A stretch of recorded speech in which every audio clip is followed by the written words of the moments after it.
Hey guys, welcome to CWP Presents. I am so excited to be here with Shelby King today. Hey Shelby. Hi, Celia. How are you doing today? I am so happy to be hanging out with you today. Well, I'm glad that you're here. Can you tell the audience a little bit about yourself as an artist? Okay, well, I've dabbled in all of the arts. You could say I'm a jack of all trades. Visual art, music, but first and foremost was always poetry. So I actually wrote my first poem at 9 years old. And then when I was about 11 or 10, we had gotten one of those ancient yellowing big QB computers from like the ancient days, like the 90s. And it came with a preview of an encyclopedia disc. And on that disc were snippets of different poets reciting poetry. So there was some Dylan Thomas, E.E. Cummings. I would like impersonate and like recite the poems back. And I found Sylvia Plath. And I was immediately entranced by her, drawn to her sound, the evocative emotion and the strength in her voice, and even just these little snippets of her. I didn't know the extent of her story because preview of encyclopedia. So as I grew and developed as an artist, I saw that. And it really became something like, it was a therapeutic process for me to write poetry. Because all of these invisible things, that we don't talk about, it ended up in that realm. So there's a lot of emotion in my words and the visuals. And and I don't even know if I was necessarily trying, but the way I would do it is like imagery that evokes feeling. And it really is like a stream of consciousness kind of thing. And you end up finding stuff out about yourself. You reveal stuff about yourself in the process, in this stream of consciousness state, where you open yourself up to the feeling, whereas, inhibitions usually block that kind of messy realm.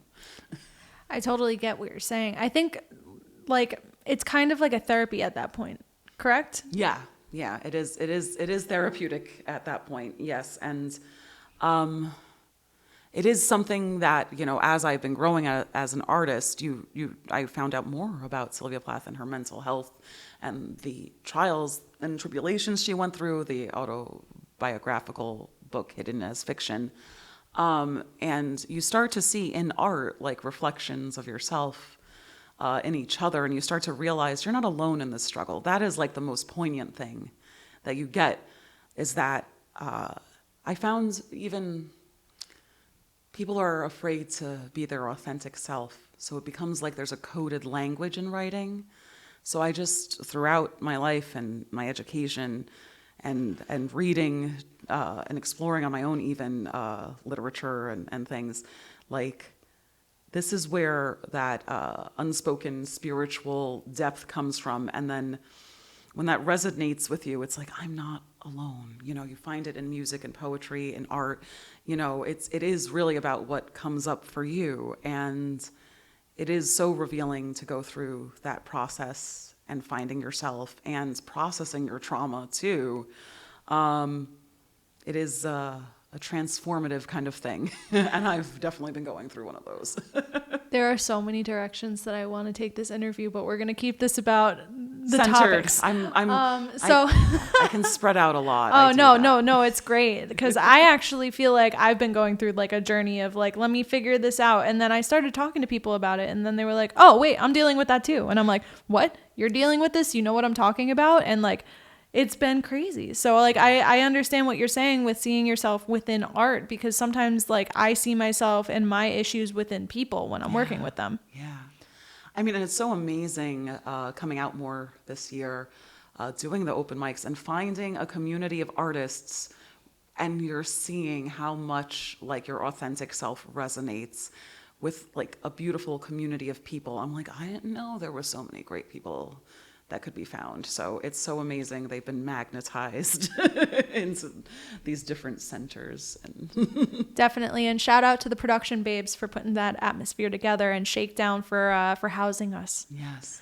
So let me backtrack for a second, because you mentioned I don't exactly know what you said, but it was something about your education, because you have a very specific education that goes along very well with the things that you have been creating. Yes, I can say that it was accidental, but eventually I figured out how much it encapsulates me. I did intend to go to college for art, like visual art, but because of being discouraged from it not being a practical kind of thing, which now I see people around me and I'm like, no, that was practical. I could have made it work. But I ended up doing what I was good at to fill prerequisites because I was so insecure. And I came out with an English degree in literary criticism and analysis, focused on modernist literature that was specifically very queer. Okay, the modernists were all very gay. Just know that. It was just secret coded gay. And then I accidentally minored in religion, but I've always been a spiritual person and been drawn to these things. And it does inform my art, thematically. So it's really like a lot of philosophizing, a lot of reflecting on the world and myself and experiences and people. And yeah. Do you think that those things influenced your writing process? Oh, yeah. Well, absolutely. With the modernist literature, I felt initially when I would write too, not regimented. I felt like comparing myself to other writers, I felt too confined. And then you go into the modernist literature and you look into Gertrude Stein and James Joyce, and it's sort of like an abstract play and experimentation with language, just like how you had the Dadaists doing the abstract art. And you have to really know your craft to make abstract art. People poo-poo it a lot and say, oh, my child could do that. And it's really about, you have the knowledge, look at Picasso. He could do beautiful portraits very accurately, and then you watch his self-portraits as they change, and it becomes about form and more than just the initial image in front of you. With the invention of photography, you didn't have to have people commissioned to do paintings of landscapes anymore. It provided a new freedom of expression, and I found that myself in their example. So it was really college. Toward the end, I ended up having to take a creative writing class, yay, and a fiction writing class. And there I found my surreal poetic prose style, where it does become about a story, but really you flowing with that experience of feelings, images, and thoughts, all entwined. So, abstract and Sylvia Plath. Yeah, a lot. Yeah. Well, I ended up finding out fairly recently that she dabbled in mysticism. I don't know to what extent or what that means exactly, but you can see that in the language. There's magic in it, and it's a profound spiritual kind of thing. It's not just oh, I'm poking voodoo dolls or something, or just rituals or anything. There's something more to it. It's even just, you're going to have the mysticism in yourself and your exploration of identity and how you can, mingle with this world. Yeah, I feel like once people start going onto that learn themselves journey, that's kind of where that starts.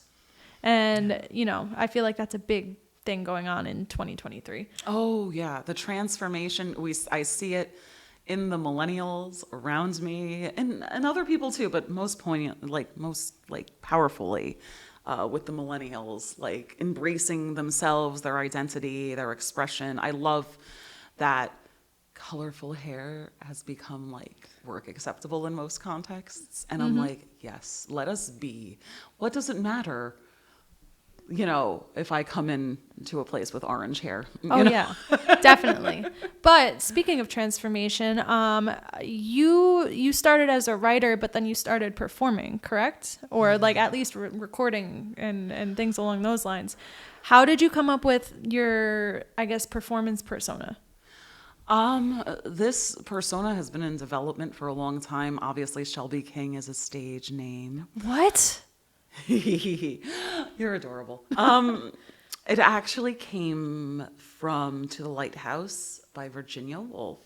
There's this character called Mrs. Ramsay. They talk about the fisherman's wife, where they kind of turn it on its head, where it's supposed to be like this woman wanted too much. But it comes from Mrs. Ramsay was the king of their world. This matriarch was actually king, therefore the name Ramses. So their worlds revolved around her. So the first half of the book is her enmeshed in the world. The second half is without her. So you feel the power of the loss. And it's just like, yes, a woman can be king. Their place can be at the top on the throne.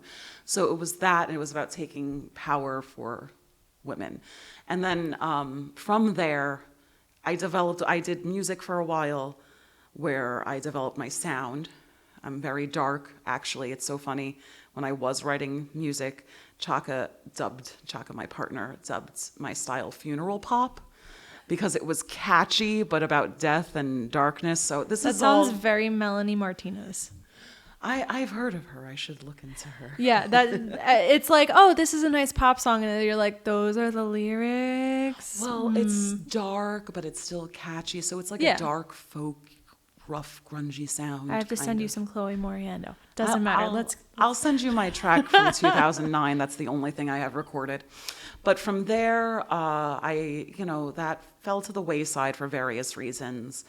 And I started getting back into the poetry actually more recently. During COVID, the 2020 lockdown, our dear friend Rory Kelly started posting in an art page prompts for poetry. And I just started getting back into it. And at my occupation, I use my voice a lot. I answer phones. I run a front desk at offices and things like that in the past.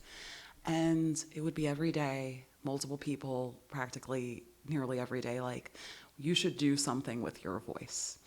And with the events of the tumultuous age back in about a year ago, July of 2022, I released my first podcast episode, which was a surreal poetic prose story set to a beat.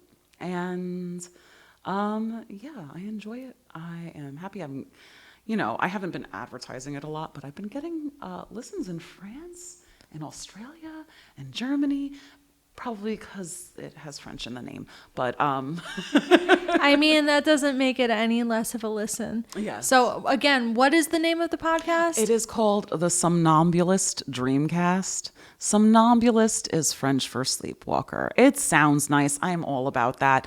But if you just look up Shelby King with one L, I'll come up. I'll make it easy on you. That does make it a little easier. Yeah. I don't know if I would be able to. What was the first word? It's like SOM. Oh, I took French in high school. I just can't remember it. BULIST.